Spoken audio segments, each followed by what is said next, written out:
Hello दोस्तों। भारत के जो एनएसए अजीत डोभाल है वो फ्रांस में पहुंचते ही वहाँ के राष्ट्रपति ने उनको रिसीव किया है और उनके साथ वन टू वन मीटिंग भी की है उन्होंने। और आगे जानते हैं क्या वीडियो में होगा, लेकिन चैनल पे नए हो तो चैनल को सब्सक्राइब कीजिए, लाइक कीजिए और शेयर कीजिए। होंगे दोस्तों, कुछ स्टोरीज का मैं एनालिसिस करना चाहता हूँ। एक तो आपको पता है कि मैं फ्रांस के हवाले से बात कर रहा था।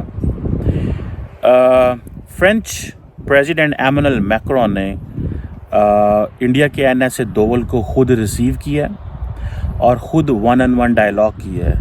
मैंने कभी नहीं देखा फ्रेंच हिस्ट्री के अंदर, ये बड़ा कम हुआ होगा। मेरे ख्याल अमेरिकन को फ्रेंच ये प्रोटोकॉल देते हैं कि अमेरिकी secretary of state Antony Blinken जो हैं वो शायद फ्रेंच प्रेसिडेंट से मिल सकते हैं, लेकिन ये कभी नहीं हुआ कि फ्रेंच प्रेसिडेंट जो है वो एक डेवलपिंग कंट्री के एनएसए को ख़ुद रिसीव करे और उसके साथ वैसे डायलॉग करे जैसे रशियन प्रेसिडेंट पुतिन ने किया। बहुत बड़े ऑप्टिक्स हैं, क्योंकि मैं फ्रांस की आज की डेवलपमेंट को देख रहा हूँ जिसमें इंडिया जो है वो 26 राफेल जो है वो अपनी मेरीन कैपेबिलिटी को इन्हेंस करने के लिए ले रहा है और उस पर कीमत की निगोसिएशंस हो रही हैं। बहरहाल वो ज़ारी बात है, एनएसए तभी जाते हैं जब निगोसिएशंस हो जाती हैं and all that, but any how moving on. एक तो मैं इस पॉइंट को दोबारा आज डिस्कस करना चाह रहा था, लेकिन दूसरी जो इम्पॉर्टेंट चीज़ है कि ये कि फ्रेंच प्रेसिडेंट जो है वो क्यों एनएसए दोवल को डायरेक्ट मिल रहे हैं। एक तो ये चीज़ है। दूसरा ये है कि जयशंकर साहब ने एक लेक्चर दिया है कार्नेगी एंडोमेंट के अंदर। अब क्वेश्चन ये है कि जयशंकर दिन ब दिन बड़े सख्त अल्फाज अमेरिका के बारे में इस्तेमाल कर रहे हैं और वो अल्फाज गलत भी नहीं हैं, सही हैं। मिसाल के तौर पर उन्होंने ये कहा है कि अमेरिका के अंदर जो हेट क्राइम जोन में बड़ा इजाफा हो रहा है। अब हेट क्राइम ज़ारी बात है, बात तो उनकी सही है, लेकिन नॉर्मली कोई भी फ्रेंडली कंट्री जो अमेरिका का फ्रेंडली कंट्री है वो ये अल्फाज नहीं कहता। आप थोड़ी सी हिस्ट्री निकाल लें, क्या जर्मन्स कहते हैं, फ्रेंच कहते हैं, ब्रिटिश कहते हैं, बाकी कहते हैं, कोई भी नहीं कहता।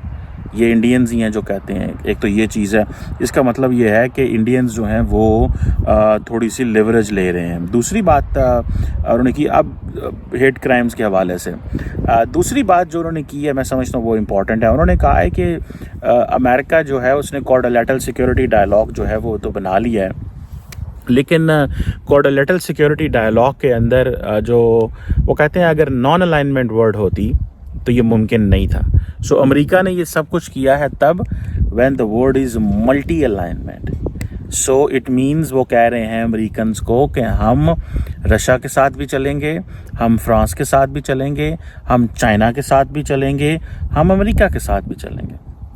So Americans cannot pressurize India to go with America alone. ये मल्टी अलाइनमेंट का ज़माना है, the era has gone.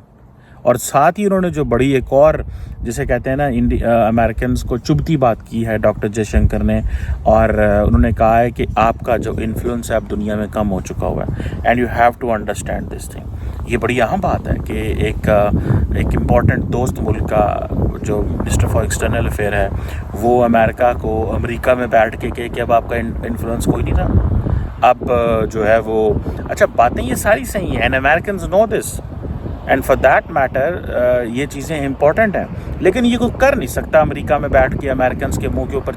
With your host Alia.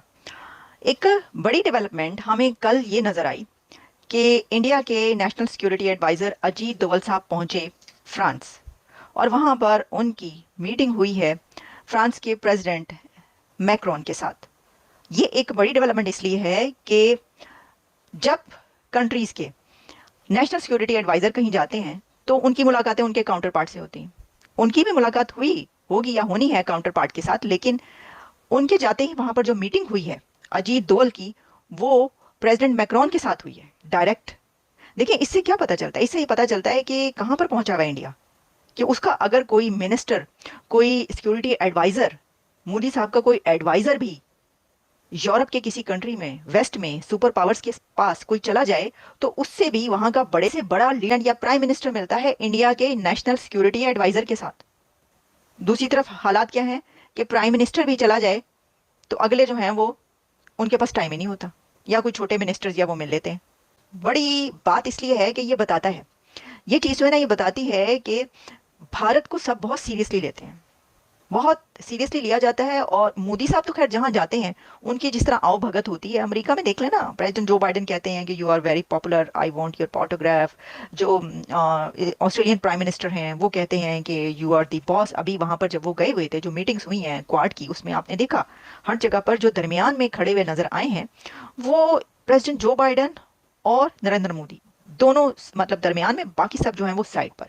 तो इससे भी हमें अंदाजा होता है। तो देखिए, जो एक इससे पहले खबर आई थी ना कि इंडिया, एक बल्कि जो थिंक टैंक की एक रिपोर्ट आई थी जिसमें बताया गया था कि इंडिया अब थर्ड बड़ी पावर बन चुका है, तीसरी बड़ी कुवत जो है बन चुका है, पावरफुल कंट्री।